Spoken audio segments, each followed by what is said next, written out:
વાલા વૈષ્ણવો, આજે આપણે પૃષ્ટિમાર્ગીય સત્સંગ ચેનલમાં શ્રી ગુસાઈજીના સેવક ચતુર્ભુજદાસ કુંભનદાસજીના દીકરા અષ્ટછાપ જેમના પદ ગવાય છે એમની વાર્તાનો ભાવ સાંભળીએ. તે પહેલાં જો આપણે પૃષ્ટિમાર્ગીય સત્સંગ ચેનલને સબસ્ક્રાઈબ ન કરી હોય તો જરૂર કરજો.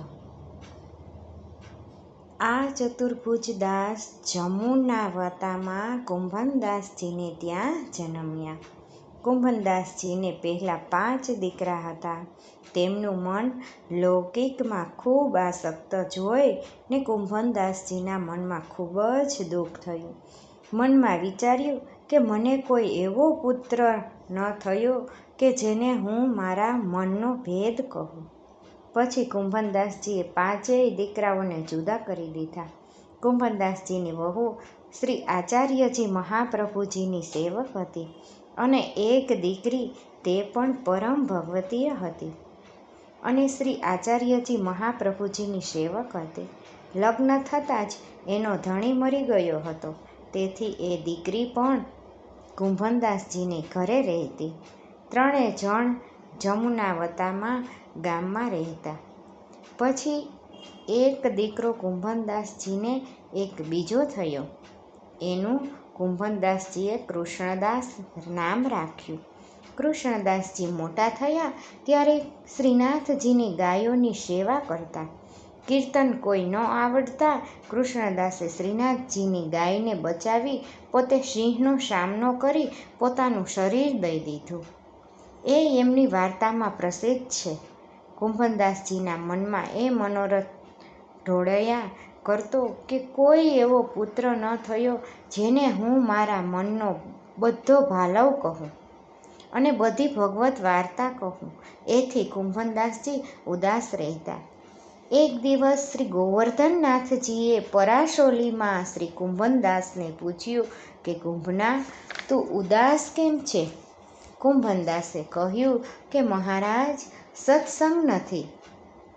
શ્રી ગોવર્ધનનાથજીએ હસીને કહ્યું કે અરે કુંભના, સત્સંગનું ફળ જે હું તે તારી પાછળ પાછળ ડોલું છું, છતાંય તને સત્સંગની ચાહના છે?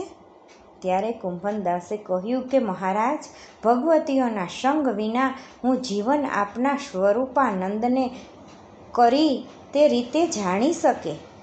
આપના સ્વરૂપમાં રહેલો જે આનંદ તે તો ભગવતીય જ જાણે છે, બીજા જાણતા નથી. તેથી ભગવતીયના સંગ વિના આપના સ્વરૂપમાં મન ચોંટતું નથી. શ્રી ગોવર્ધનનાથજીએ હસીને આજ્ઞા કરી કે કુંભના, તું ધન્ય છે. જા, મેં તને સત્સંગ માટે ભગવતીય પુત્ર આપ્યો.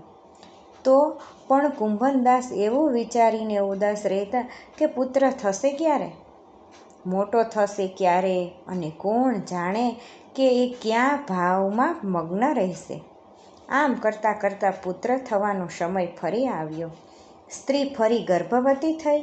એક દિવસ શ્રી ગોવર્ધનનાથજીએ આવીને શ્રીમુખે કુંભનદાસજીને કહ્યું કે કુંભનદાસ, તું મારી સાથે ચાલ.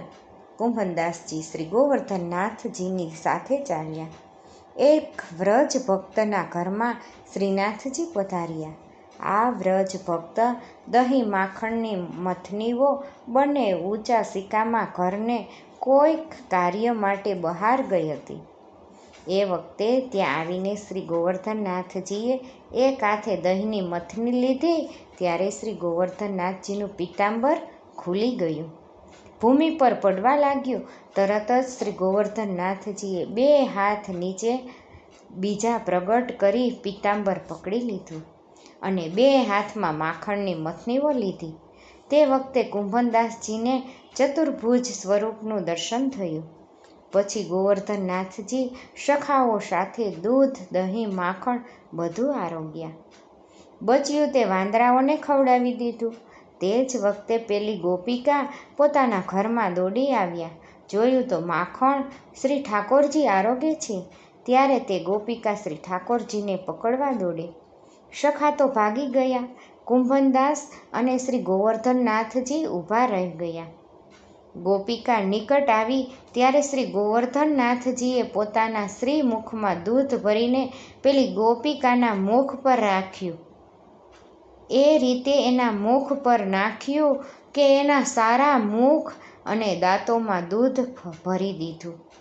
તેથી તે ઊભી થઈ રહી.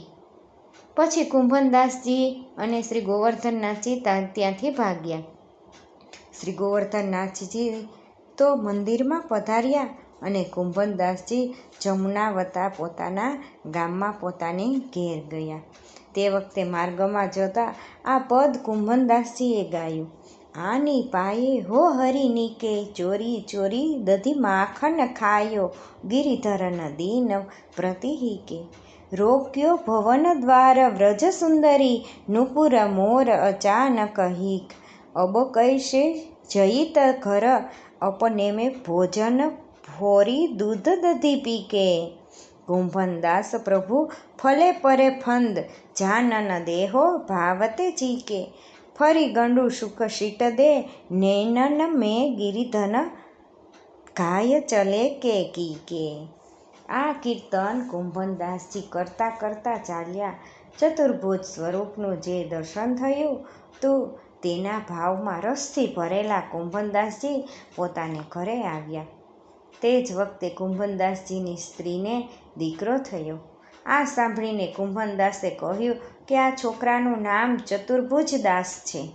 પછી ઉત્થાપનના સમયે શ્રી ગુસાઈજી પાસે આવીને કુંભનદાસજીએ દંડવત કર્યા. શ્રી ગુસાઈજીએ મલકાઈને કુંભનદાસજીને પૂછ્યું, તે ચતુર્ભુજ સારા છે ને?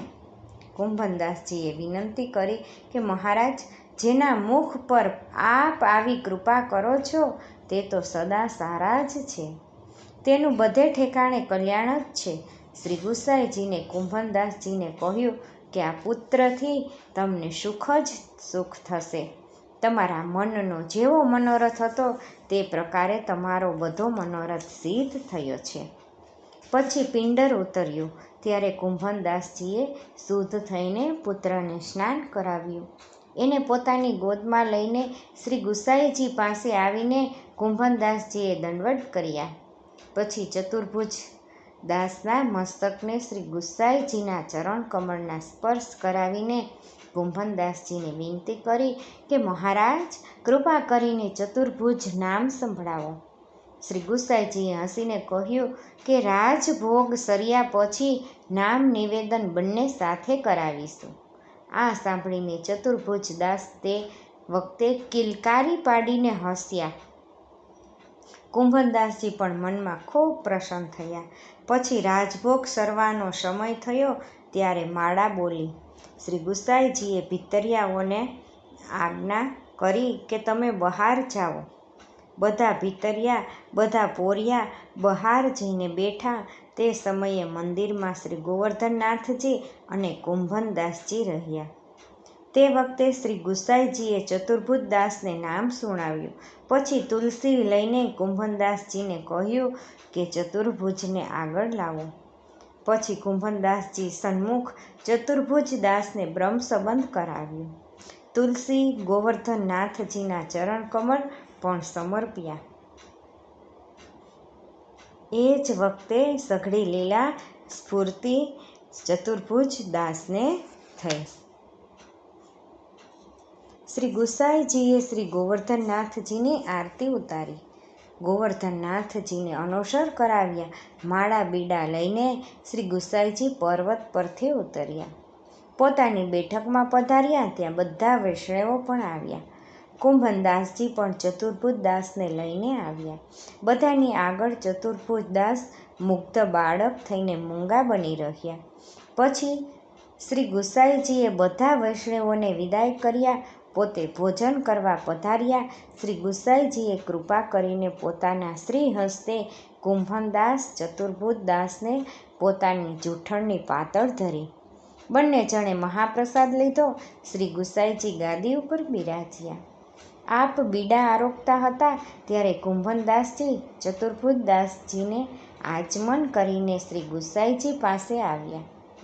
શ્રી ગુસાઈજીએ કૃપા કરીને બંનેને અલગ અલગ ઉગાર આપ્યો. તે કુંભનદાસ ચતુર્ભુજ દાસે લીધો. પછી શ્રી ગુસાઈજી વિશ્રામ કરવા પધાર્યા. કુંભનદાસજી ચતુર્ભુજ દાસને ગોદમાં લઈને શ્રી ગુસાઈજીને દંડવત કરીને જમુનાવતા ગામમાં પોતાને ઘરે આવ્યા. ત્યારે એકાંતમાં કુંભનદાસજી બેઠા હોય ત્યારે ચતુર્ભુજ શ્રી ગોવર્ધનનાથજીની વાર્તા, લીલાનો ભાવ અને શ્રી આચાર્યજી શ્રી ગુસાઈજીની વાર્તા કરે. બંને જણ પરસ્પર આનંદ પામે. કોઈ ત્રીજો આવે તો ચતુર્ભુજ દાસ બાળકની જેમ મુગ્ધ થઈ જાય. તે દિવસે ચતુર્ભુજ દાસ નામ સમર્પણ પામ્યા. તે દિવસથી શ્રી ગોવર્ધનનાથજીના દર્શન કર્યા વિના ચતુર્ભુજ દાસ દૂધ પણ ન પીતા. આમ કરતાં કરતાં વર્ષ 5ના થયા. ચતુર્ભુજ દાસ નિયમથી દર્શન કરતા. આ ચતુર્ભુજ દાસ આવા ભગવતીય વૈષ્ણવ હતા. તેની આગળની વાર્તાનો ભાવ આપણે આગળના વાર્તામાં સાંભળીશું. અત્યારે વાલા વૈષ્ણવો, આ વાર્તાને અહીં જ વિરામ આપીએ. વાલા વૈષ્ણવને જય શ્રી કૃષ્ણ.